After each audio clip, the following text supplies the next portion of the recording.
Hey guys, welcome back to another episode of Dynasty After Dark. I'm your host, Calvin Timms. You can find me over on Twitter at TDC_Calvin. I got my co-host Dale at Dynasty_Dale. And we're going through our full offseason recap. We're almost done. We've only got 2 more divisions to go, but we're getting there. We're getting pretty close. We're going through the NFC West right now, and then we'll be able to get some new content out there for you guys. Maybe we'll do a mock draft this week. It's been a couple weeks since we've done one, just to change up the content a little bit, but we'll see. Until then, Dale, how we doing today? Hey, I'm doing really well, and I'm really excited to talk about a couple good teams here coming up. Well, for today's stint at least, uh, we're going to talk about a very excellent team. I'll have to say.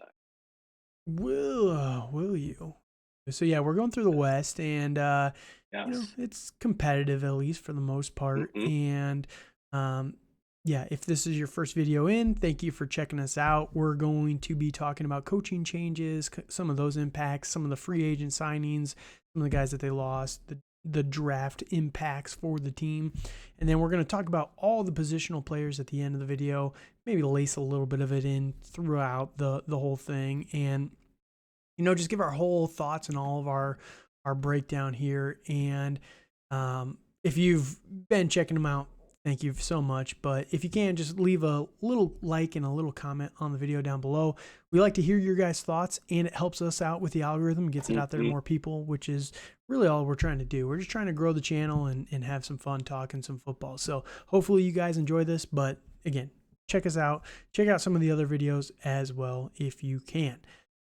Now, with the Niners, I think we have to start with the quarterback situation. It's kind of the Yes. thing that is the whole offseason and all the conversations this entire offseason have been geared around the quarterback situation.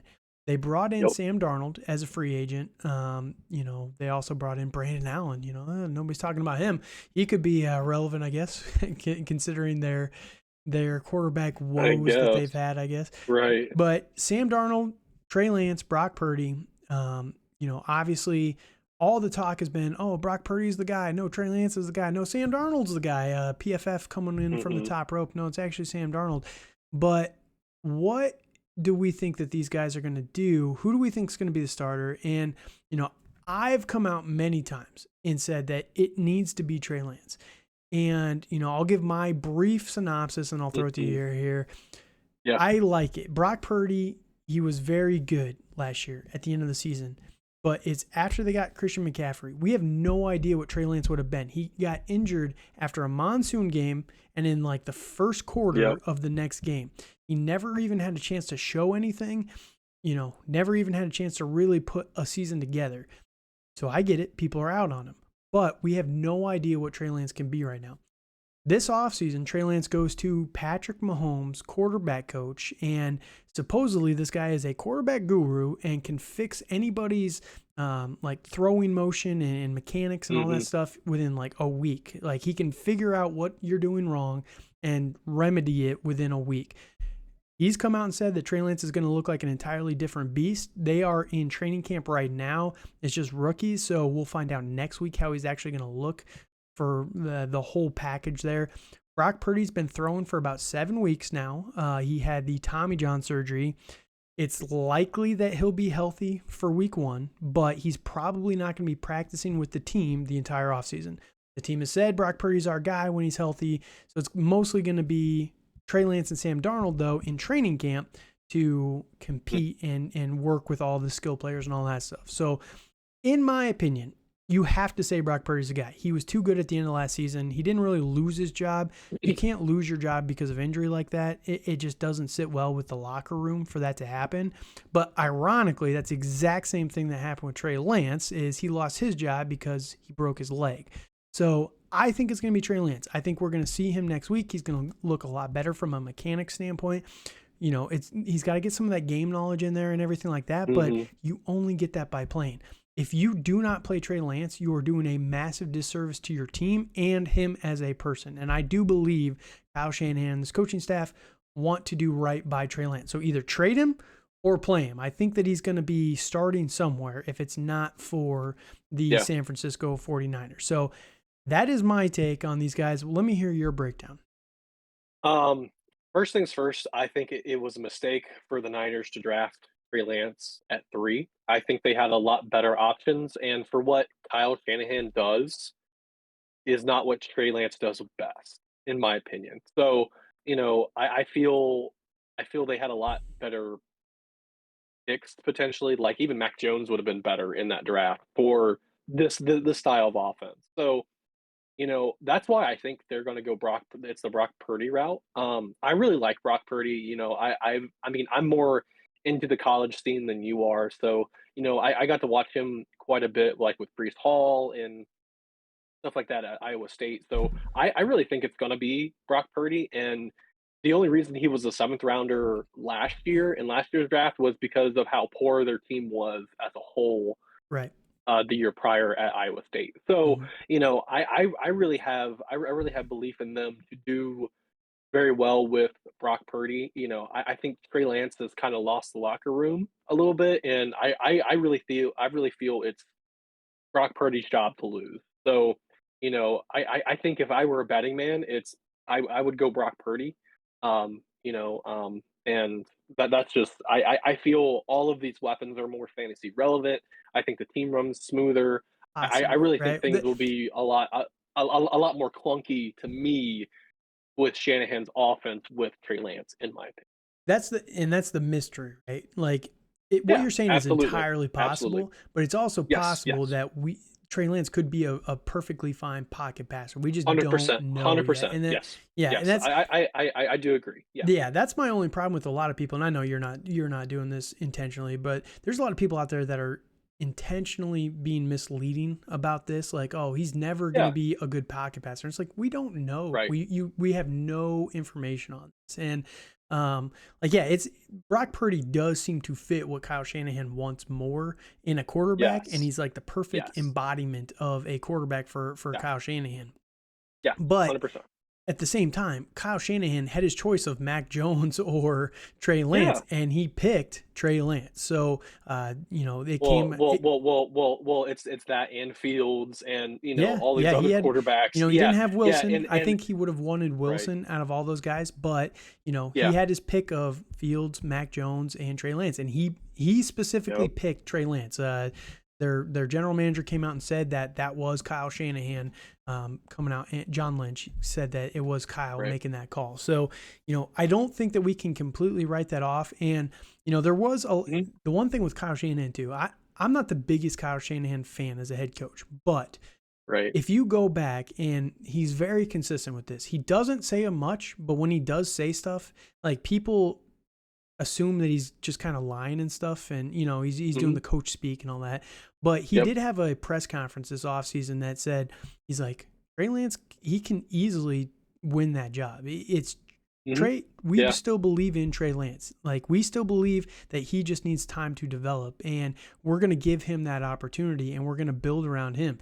He said that in a press conference earlier this offseason, but nobody wants to remember that because at the same time, John Right. Lynch is saying, well, it's Brock Purdy's job to lose. Well, yeah, obviously. But if he's not healthy through all of training camp, it's pretty easy and likely that he can lose the job in training camp just because, like you said, Trey Lance doesn't have the locker room, but he hasn't had a chance to win the locker room.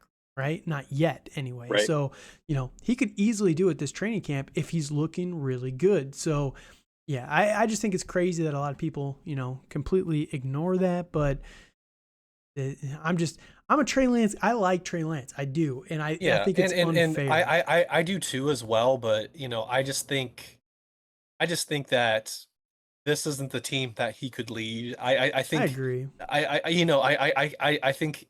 just think he's lost the locker room at this point, We will see. and He's once that's lost George Kittle happened, for sure. yes, yeah, That's kind of the absolutely, and that is the locker room to me. right. Like he's the voice of the locker room. So Yep. it's just something to monitor. Yeah, so that's enough about the quarterback talk. Unfortunately we have no idea. Everyone is making definitive statements, and all we know is that Right. Jimmy Garoppolo's not here anymore, and Yep. that's about all we know. So they brought in Pretty Sam much. Darnold. Sam Darnold's going to be the number 3 guy. I don't really care what anybody says. It's going to be Purdy and Lance, unless they trade Lance. Then Darnold has an Right. actual opportunity to be the number 2 guy here. But some of the other players that they did lose, and this is what their defense took a really nasty hit this year. You know, they lost some big names there. Hassan Ridgeway, Aziz Al-Shair, the linebacker that was just going nuts last year. Emmanuel Mosley, Samson Ibukam, Jimmy Ward. They've lost a ton. Charles Omenihu, they have. to various more. So this defense might be taking a pretty big step back this upcoming season. You couple that with the fact that they moved on from D'Amico Ryans as their defensive coordinator, and they do a great job of kind of tunneling and channeling talent into coaching positions, right? But he's going to have a little bit less to work with. This might be kind of a competitive rebuild year in terms of the guys that they lost, in terms of who they brought in as well on the defensive side of the ball. That's fair. I don't think they're going to take any step. I mean, they might take a marginal step back, but they I were really really good last year. They were like a top 3 defense. So yes, exactly. So I mean, I still think they're a top 10 defense, probably still a top 5 defense. I think that they're probably closer to middle of the pack, but I could be wrong. I think they have an elite front 7, and in this day and age, like that's what you need. Like they have, they have Bosa on one side, they have, Armstead on the other. Like they have these elite talents on. They did get defense Javon still. Hargrave from the Eagles. He's a very good interior So guy. I am not worried about their defense. I don't think they're going to take nearly the step back you think. Sure. I still think they're going to be a defensive led team primarily, and that's what they've been primarily since Shanahan's been there, in my opinion. Yeah, to the benefit of the team, it might not matter too much because it's the NFC. Right? Exactly. So, that's true. If they're around 12 or 11, it might not really matter until you get to the playoffs and the Super Bowl and everything. But then they might have it all kind of figured out. So, the one downside is they really didn't make too many free agent signings for skill players. Their team is very loaded, so I get it. But the one other thing too, really quickly, is they did lose Mike McGlinchey, their right tackle. Yes. And that could be a big hit. They tried to bring in Matt Pryor from the Colts to kind of replace him a little bit, but I do think that that's going to be a little bit of a step back. I don't know the depth that well, some of the names on the depth for the line. So if you're a Niners fan out there and you're watching, and the new guy that's going to be taking over, feel free to let me know if he's actually good or not. But I do think that Mike McGlinchey, there's a reason he got paid an astronomical contract this last offseason. I think that he's a very good player, so that could be a little bit of a concern there. But, all in all, I think they'll be fine. Like, I think Shanahan is more than fine. In the draft, they really didn't do much. I was telling Dale before we started recording, I hated their draft. They didn't pick until round 3. They took a safety, Jair Brown, out of Penn State. Then they took Jake Moody, Money Moody is his nickname, kicker out of Michigan. He's very good, to be fair. They lost Robbie Gould, so it's not a terrible pick if they can use him, but in round 3, I don't think there's much competition for him in round 3 or 4. So that's the only reason I didn't love that pick. And then Cameron Latu in round 3 as well. He's a tight end linebacker hybrid from Alabama. We talked about him with our rookie breakdown. Not the most exciting first 3 picks in the draft. Round 5, they take Darrell Luter Jr., cornerback out of South Alabama. Robert Beal Jr., linebacker out of Georgia. In round 6, D. Winters, linebacker out of TCU. So they're really trying to rebuild the defensive side of the ball a little bit with some youth, which, okay, I can respect that. Round 7, they took tight end Brandon Willis out of Oklahoma, wide receiver Ronnie Bell out of Michigan, and Jalen Graham, linebacker from Purdue. So, again, nothing crazy from the fantasy perspective. Jake Moody is kind of interesting if you have kickers. You think about it, if you do think about it though, like for their second and third and for their second and their first third round pick were traded for Christian McCaffrey. Right. So I think I would rather personally I'd rather have Christian McCaffrey. Yeah, that's fair. Than those 2 picks, and then their first round pick was traded to Miami for the Trey Lance trade, Right. basically. So I think that's why they didn't have the sexiest draft because I Right. mean, There in two they are very loaded, and I personally like the Jake Moody pick. I think he's an excellent kicker. I mean, sure. I understand there's a lot of analytic guys that don't like taking kickers in the first 4 or 5 rounds, which I understand that, but For like me he's it's a more yeah, and for me it's not that I don't like the pick. Like I don't Mhm. mind kickers being drafted. I just don't think that there's much competition for these picks like ever. This is like taking a kicker in a redraft league in round 9. It's like, is it going to kill you? No, but you probably can wait till round 12, 13, 14. You know what I mean? So it's just the I don't think you had to take him that high. Maybe they did. Maybe they were getting reports that I other think teams, but I think they did because I think some other kickers were going to go off the board eventually, which we did have a round 4 kicker as well. yeah, true. In stuff like that. So like if it's your guy, just go Sure. and get him. Yeah, yeah. And that's where I'm not super worried. I mean, I was a little confused about the Cameron Latu pick. That one was just odd. Yeah, that was odd where they could have went. They could have got another wide receiver, Yeah, honestly, which exactly. is Yeah, yep, I'm with you. which I feel is what they need because they did resign like Ross Dwelly is coming back. Like they still Right. have George Kittle. Like they still have all these tight ends. Yeah, So I thought it was very interesting. they have a million players right now. They're gonna have to Yes. cut so many guys. It's gonna be crazy. But Yep. yeah, like I said, the Jake Moody thing, it was a bad pick, but at the same time, if you're getting reports that and you need a kicker, and he's a very good kicker, his nickname Yes, is he Money is. Moody, Yes, right? yes, he is. It's that for a reason. It means he's very accurate. If you have Yep. reports that he's going to be taken higher than consensus, all right, fair enough. But Yep. yeah, I don't. That's just the hard thing is like it's always like, well, if you don't take him, you never know where they're gonna go. But it's very likely he could have probably been there in round 5, maybe. It's just like, He he he wouldn't have been there in round 5, in my opinion. But fair. So. that's just me, and we can move on to our dynasty impacts. Yeah. So obviously, quarterback is a little. We touched on it already. Brock Purdy. People thought I was crazy though. I'm a big Trey Lance guy. I did a startup last year during the playoffs.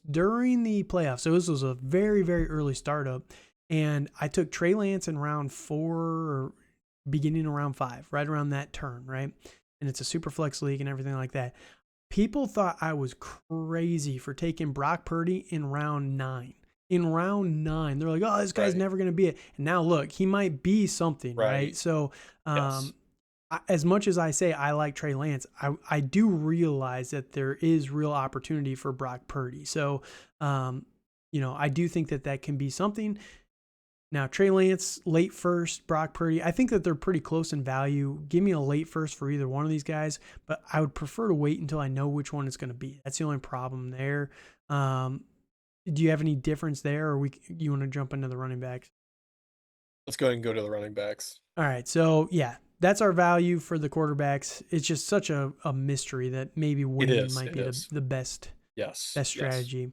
So obviously you got Christian McCaffrey, Elijah Mitchell, Jordan Mason, Kyle Juszczyk still here, Tyrion Davis-Price, TDP, who they drafted early last year, not this last draft, but obviously Christian McCaffrey is the number 1 guy here. People are taking him number 1 overall in redraft. He's still a top 5 dynasty running back for a lot of people, which I can understand that. I don't think that the drop off for CMC is going to be anytime soon. The question is, if something were to happen, who's the one you want to own behind him? Is it Elijah Mitchell, who also suffers from injury concerns? That's the one I want. It is Elijah Mitchell. Like I understand he does suffer from these injury concerns, but I know he can play. And that's the biggest thing for me. Like we saw Tyrion Davis-Price a little bit last year.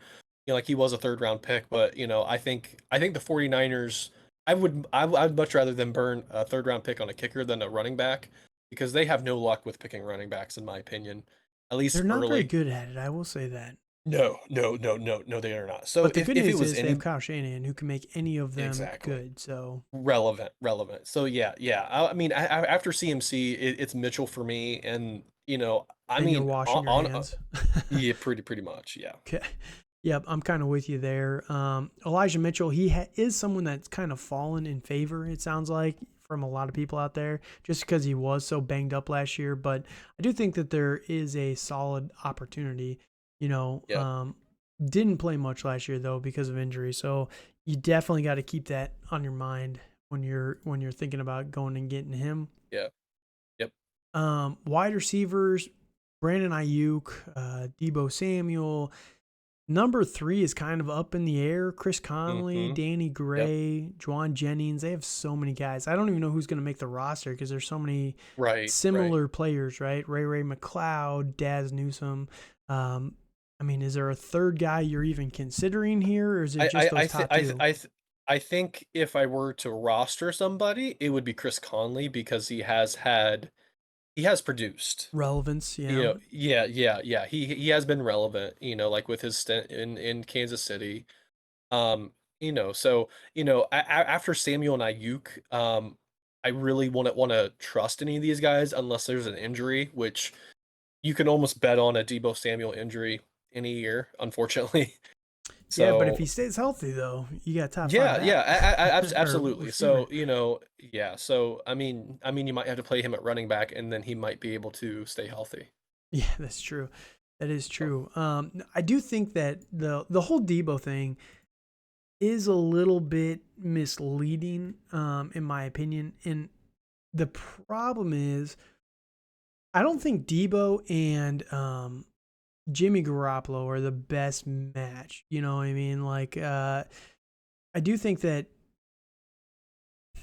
I don't want to say that the good year for Deebo Samuel was 2 years ago in 2021. hmm Part of the reason that he was so good, he had 1,400 receiving yards, but the problem was he did most of that after the catch. And last year, I think right, that they tried to use him as more of his yard per target was extremely low. It was much lower than it was 2 years ago when he was so good, right? right. In 2021, his average depth of target was 11.7 yards.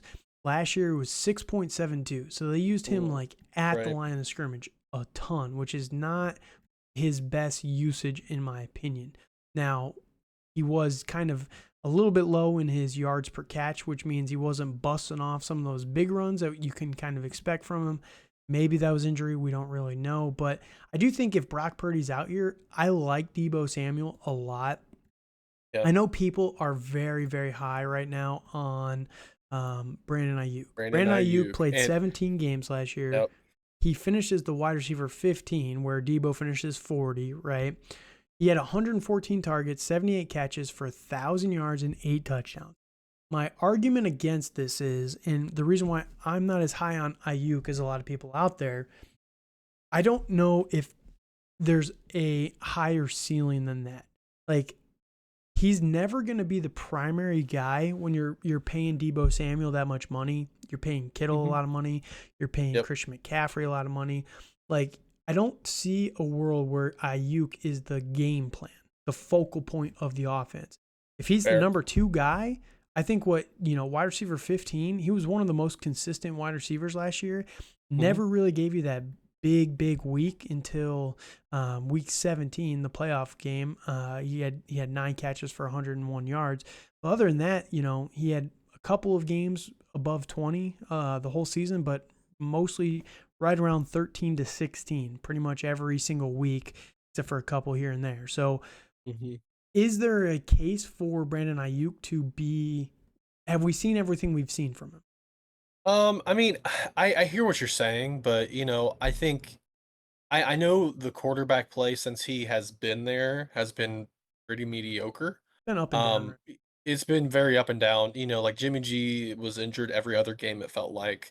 And then you had Nick Mullins come in, which he kind of ignited the offense a little bit for a couple games. So I think if they have a stable quarterback, I think we could see very similar numbers to what we saw last year. Mhm. I think it could go up a little bit, and I think actually having, I mean, I understand the thought of if Christian McCaffrey's there that he's going to take up a large part of their passing, some part of their passing attack, which is true. Mhm. But I think they're going to be able to split it between those four guys pretty well, honestly. So I I'm think not so. super worried. There's Yeah, gonna I'm be not worried weeks about where that. one's gonna be really good, right? And Yeah, yeah, yeah. So I'm not worried about that, and then I know that they do gadget him into some place. Same with Debo. So, like I feel he's going to be relevant enough. I mean, I would be very happy to invest in him as a mid wide receiver too for the next couple of years. Like I think that's where he could get, where it's where he's able to go. who would you And rather kind of have? stay at. Who would you rather have, Debo or Ayuk? Ayuk. If Ayuk because I would rather have Ayuk because I know I'm going to get that stability. He's not as injury prone as Debo, and okay. I know I can rely on him. So Yeah, that's and plus he's, I mean, how much younger is he? He's, not much, only 2 years. yeah, only 2 years, but like he does have less wear and tear on his body. That's fair. And yeah, this is where Dale and I kind of see it differently. Like if I'm investing in one of these two guys, I do think that the switch has kind of happened. I'd have to check some rankings and everything, but it feels like Ayuk is more valuable than Debo right now. Yep. So Yep. at cost, definitely, if Debo's cheaper, give me Debo. But you take cost completely out of it. Let's say they're both the 1.9, right? You have the 109, and you can get either one of these players, right? Give me Debo just because I know what the upside of him is. Upside of wide receiver 3. That's what his ceiling is going to be.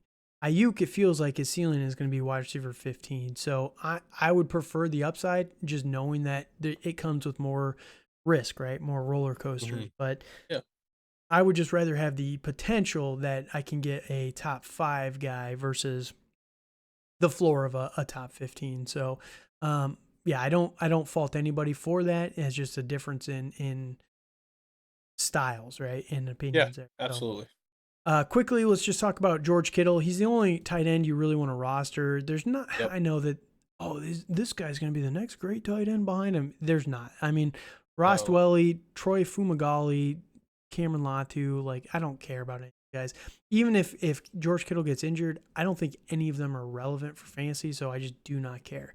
I think they could be interesting. Don't be if that guy, Kittle, dude. Don't do it. well, I think if you can pick him up on a waiver, Mhm. if Kittle gets injured, the guy I would pick is Ross Dwelly because he's done. I agree. That's the one I would want. That's the only thing. I don't want to. I don't want to roster any of these guys. Yeah, so I'm that's just the being thing. honest. So. Like, I think that if Kittle gets injured, someone else is going to finish as a tight end 1 that's not on this team, essentially. That's the way I Agreed. kind of look Yeah. at it. So, Agreed. Yeah. Yep. that's why I don't want them, personally. But yeah.